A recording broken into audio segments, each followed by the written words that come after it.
Hi అండి, అందరికీ నమస్తే. Welcome to Tulasi vibes. అందరూ బాగున్నారండి? నా వీడియోస్ అయితే కొంచెం లేట్ అవుతున్నాయి. ఊరొచ్చానన్నమాట, అందుకే కొంచెం పోస్ట్ చేయడానికి లేట్ అవుతుంది, ఏమనుకోవద్దు. వచ్చాక ఒక 2-3 డేస్లో రెగ్యులర్గా పోస్ట్ చేస్తాను. Thank you for watching. ఇలా ఈరోజైతే గోధుమ రవ్వ ఉప్మా కుండలో చేస్తున్నానండి. ఇది మనం నైట్ టైం అయినా, మార్నింగ్ టైం అయినా, ఈవినింగ్ టైం స్నాక్స్కైనా తీసుకోవచ్చండి. హెల్త్కి కూడా చాలా మంచిది. సన్న రవ్వ అన్నమాట. గోధుమ రవ్వ మరీ లావుది తీసుకున్నా కూడా మనకి దొడ్డ బియ్యం లాగా అలా తినలేమన్నమాట, కొంచెం గొంతు దిగదు. పిల్లలకు కూడా ఇలా సన్న గోధుమ రవ్వ తీసుకుంటే మనకి బొంబాయి రవ్వ ఉప్మాలా ఉంటుంది, కానీ చాలా టేస్ట్గా ఉంటుందండి. బ్రౌన్ కలరే తీసుకోండి, ఎక్కువ పాలిష్ పట్టింది తీసుకోకుండా. నువ్వుల నూనె వేగాక మామూలుగా తాలింపు వేసినట్లే అన్నీ వేసుకొని, జీడిపప్పు అయితే కొంచెం యాడ్ చేస్తే ఉప్మాలో జీడిపప్పు బాగుంటుంది టేస్ట్. పచ్చిశనగపప్పు ఏంటంటే నాకు బాగుంటాయి అన్నమాట, ఇవి తినడానికి అక్కడక్కడ క్రంచీగా తగులుతూ. పల్లీలు కూడా యాడ్ చేసుకోవచ్చు ఈ ప్లేస్లో. పల్లీ చట్నీ వేస్తే ఇంకా అక్కర్లేదు. ఇలా పోపు అయితే వేగాక ఉల్లిపాయ, పచ్చిమిర్చి అవన్నీ యాడ్ చేసుకోవాలి.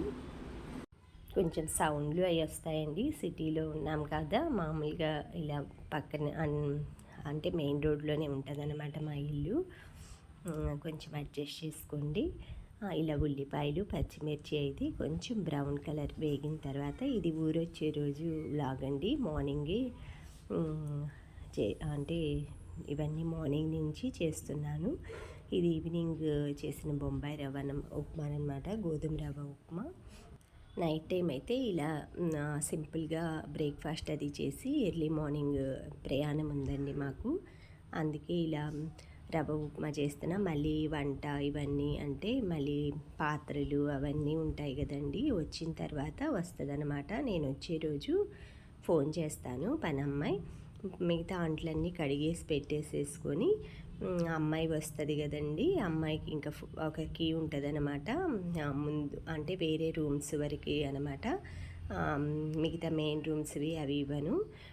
ఇలా గోధుమ రవ్వ ఉప్మా అయితే చేస్తున్నాను. ఒక గ్లాస్కి 2 గ్లాసులు కొలత వేసుకోండి, మనకి రైస్ లాగా బొంబాయి రవ్వ ఉప్మా లాగే అనమాట. పోపు అంతా ఉడికాక కొంచెం సాల్ట్ తగినంత వేసుకొని, వాటర్ అది యాడ్ చేసుకొని, వాటర్ మరిగేప్పుడు ఇలా యాడ్ చేసేసుకోవాలి. ఆ తర్వాత యాడ్ చేసిన తర్వాత సిమ్లో పెట్టేసేసి ఇలా మూత పెట్టేసేసేయండి. ఒక 10 మినిట్స్లోనే మొత్తం ఇలా రైస్ లాగా పొడి పొడిగా అయిపోతుందనమాట. ఇది డైరెక్ట్గా మనం బొంబాయి రవ్వ ఎలాగ దోశలో పెడతామో, పెసర దోశలు, మినప దోశలు అలాగా, ఇది కూడా మీరు యాడ్ చేసేసుకొని పెసర దోశలు అలాగా తినచ్చు. చాలా టేస్ట్గా ఉంటుందండి, ట్రై చేయండి. హెల్త్ వైజు మంచిది. బొంబాయి రవ్వ కంటే గోధుమ రవ్వ అనేది మనకి, మనం గోధుమ చపాతీ అవి తినే బదులు కొంతమందికి నలగవు, పిల్లలు కానీ ముసలి వాళ్ళు అలా ఉంటారు కదా, అలాంటప్పుడు ఇలా ట్రై చేయండి. మార్నింగే అయితే మేము వచ్చేసామండి, ఊరు వెళ్ళటానికి బయలుదేరాము. బ్రేక్ఫాస్ట్ అది చేసే టైం కూడా లేదు, అందుకే ఎప్పుడైనా కూడా ఊర్లు అలా వెళ్ళేప్పుడు ఇలా బయటే తింటామండి. ఇడ్లీయే ప్రిఫర్ చేస్తాము ఎక్కువ. మా దోశ, ఆయిల్ ఐటమ్స్ అయితే జర్నీలో అస్సలు తినద్దండి, ఎందుకంటే వామిటింగ్ అవుతుంది. కొంచెం ఏంటంటే ఆయిల్ ఫుడ్ తిని జర్నీ చేయటం వలన మనకి రకరకాల హెల్త్ ఇష్యూస్ లాగా వస్తాయి అన్నమాట, చాలామందికి సూట్ అవ్వదు అనమాట. అందుకే మాకు నియర్ బై ఒక టిఫిన్ సెంటర్ ఉందండి, ఇక్కడ బాగుంటుంది, రోడ్ సైడే కానీ చాలా బాగుంటుంది.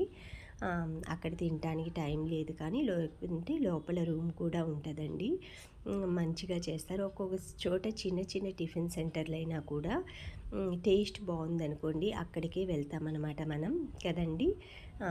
ఇలా మినప దోశ అయితే నేను తెప్పించుకున్నాను, ఆనియన్స్ వేసి వేస్తారండి, చట్నీ అది ఉంటుందన్నమాట.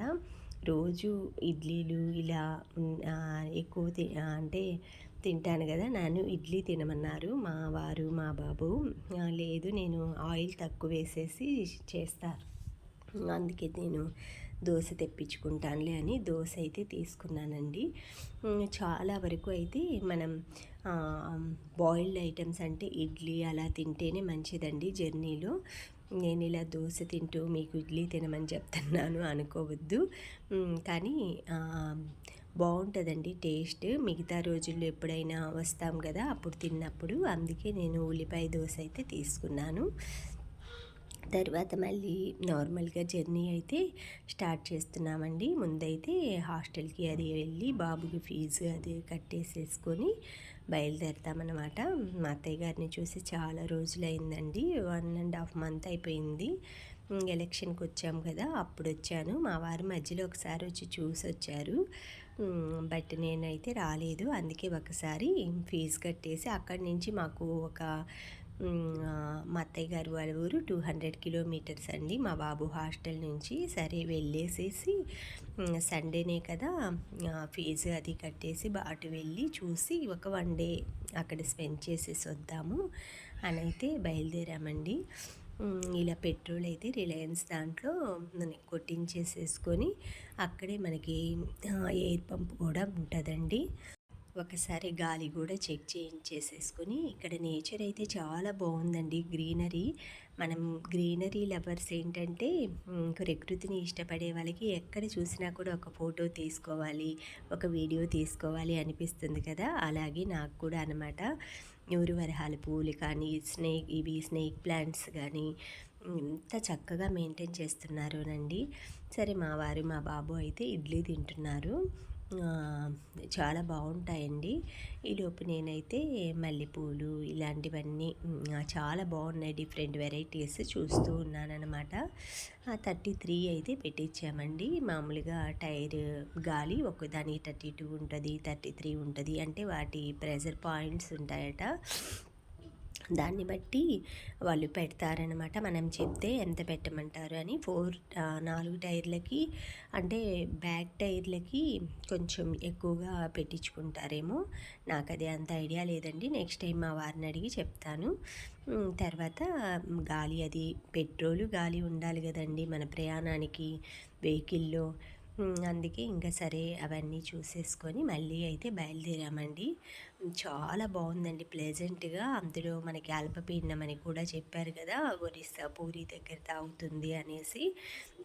ఇట్లా మనకి ఏంటంటే కోస్టల్ ఏరియాల వాళ్ళకి కొంచెం ఎప్పుడైనా ఇలా తుఫాన్ కానీ వాతావరణంలో ఏదైనా మార్పులు ఉంటే వెంటనే మనకి ఎఫెక్ట్ వస్తుందండి. ఆ తర్వాత మా అమ్మ వాళ్ళకైతే ఇంకా దగ్గరకు ఉంటుందండి సీ ఏరియా, వాళ్ళకి ఇంకా కొంచెం ఏదైనా కూడా అల్పపీడనము అలా అని చెప్తే కంటిన్యూస్ రెయిన్ పడుతూనే ఉంటుందన్నమాట. ఆ తర్వాత రెయిన్లో జర్నీ చాలా బాగుంటుందండి. మనకి వర్షం పడకుండా ఎండ కాయకుండా ఇలా ప్లెజెంట్గా ఉంటుంది చూసారా. ఇలాంటప్పుడైతే కొంచెం డోర్స్ కూడా కిందకి దించేసేసుకొని వాళ్ళనిపిస్తుంది. ఈ విధంగా జర్నీ అయితే అందరూ రైతులు కూడా అన్ని దుక్కులు దున్ని నార్లు అవన్నీ కూడా పోసారండి. ఏరువాక పౌర్ణమి అంటారు కదా మనకి, తొలి ఏకాదశి ముందు వస్తుంది. అప్పుడు రైతులు ఎద్దుల బండ్లు అవన్నీ కట్టి భూమి అవన్నీ దున్నుకోవటం కానీ అప్పుడు స్టార్ట్ చేస్తారండి ఏరువాక పౌర్ణమి అంటే. అదివరకు రోజుల్లో బండెనక బండి కట్టి 16 బళ్ళు కట్టి ఆ పాట కూడా ఉంటుంది కదండి పాత సినిమాలో. అలాగా ఏరువాక పౌర్ణమి రోజే మాకు పొలాలు అవన్నీ అమ్మ వాళ్ళు అలానే స్టార్ట్ చేస్తారండి. హైవే మీద కూడా సండే కాబట్టి ఎక్కువ వెహికల్స్ లేవు, ఎక్కువ ట్రాఫిక్ లేదు. ఇది వచ్చేసి హనుమాన్ విగ్రహం అండి, కంచికచర్ల దగ్గర ఉంటుందన్నమాట, పెద్దదనమాట. హైవే మనకి చిల్లకల్లు హైదరాబాదు హైవే మీద మీకైతే కనిపిస్తుంది తెలిసిన వాళ్ళు ఎవరికైనా. ఇలా మధ్యలో బోర్డర్స్లో కూడా చిగుర్లు వచ్చి మొక్కలు పసుపు ఎరుపు అవన్నీ రంగులెత్తుకొని ఉన్నాయండి. కొండలు చూసారా అసలు ప్రకృతి. కొండల్ని మా అమ్మమ్మ అనేవాళ్ళు హనుమంతుడు సంజీవని పర్వతం తీసుకువెళ్తున్నాడు కదా లక్ష్మణస్వామిని కాపాడటానికి మనకి రామాయణంలో, అప్పుడు ఆ సంజీవని పర్వతం మీద నుంచి అక్కడక్కడ జారిపడ్డాయే ఇవన్నీ కొండలుగా ఏర్పడినాయి అని చిన్నప్పుడు మాకు కథలు చెప్పేదండి. అది నిజమో కాదో తెలియదు కానీ అలాగే అనిపిస్తుంది అనమాట అక్కడక్కడ ఈ కొండలు చూస్తే, అంటే సిటీస్లో అలాగా. చూసారా మటన్ చికెన్ షాప్ అండి, చాలా నీట్గా మెయింటైన్ చేస్తారనమాట వీళ్ళు. మా రిలేటివ్స్ ఉన్నారు, వాళ్ళు ఇక్కడ తీసుకొచ్చుకుంటారనమాట, బాగా చేస్తారట. మాది ఇక్కడ నేటివ్ కాదు కాబట్టి ఇలా మేము మాకు చేసేవాళ్ళు కూడా అక్కడ బాగానే ఉంటారండి. మేముండే దగ్గర నీట్‌గా కోస్తారనమాట. ఎక్కువ ముస్లిమ్స్ ఏంటంటే హలాల్ అవి ఇచ్చేసి కోస్తారంట. వాళ్ళ దగ్గర తెచ్చుకుంటే మనకి ఆ దోషము ఏదైనా ఉన్నా కూడా అవి పోతదట. చాలామంది అలాగే తింటారు. మేము హలాల్ మామూలుగా అలా చేస్తారు కదండీ! ముస్లిం అంకుల్ దగ్గరే తెచ్చుకుంటాము. ఈ విధంగా అన్నీ ఎంజాయ్ చేస్తూ కృష్ణా నదిలో కూడా వాటర్ అయితే వస్తుందండి. ఇంకా అయితే కిందకి వదలలేదు కానీ పైనంతా అయితే బాగుంది. ఇది నేను చూపించేది భవానీ ఐలాండ్ అనమాట. మధ్యలో వచ్చే ఐలాండ్లా ఉంటుంది. చుట్టూ వాటర్ అది ఉంటుంది. మా పిల్లలు నైన్త్లో ఉన్నప్పుడు, ఎయిత్లో ఉన్నప్పుడు ఒకసారి వెళ్ళామండి మేము. ఇది వచ్చేసి మనకి గుంటూరు సైడ్ రూట్ క్రాస్ అవుతామన్నమాట విజయవాడ నుంచి. మేము ఒంగోలు వెళ్ళాలి కాబట్టి ఇది చూడండి, అసలు ఎంత చిత్రకారులు, ఎంత కళాకారులు గొప్పవాళ్ళండి అసలు. చాలా మంచిగా చిత్రాలనైతే ఈ నాట్యకారుల బొమ్మలని, దేశ నాయకుల బొమ్మలని ఇవి నాకు చాలా ఇష్టమండి.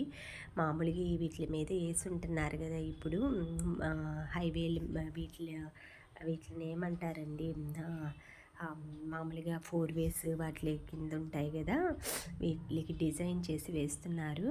ఇది వచ్చేసి కృష్ణా బ్యారేజ్ అండి. అది నాకు గోదావరిలో కానీ కృష్ణాలో కానీ కాయిన్స్ అది వేసే అలవాటండి అదివరకు.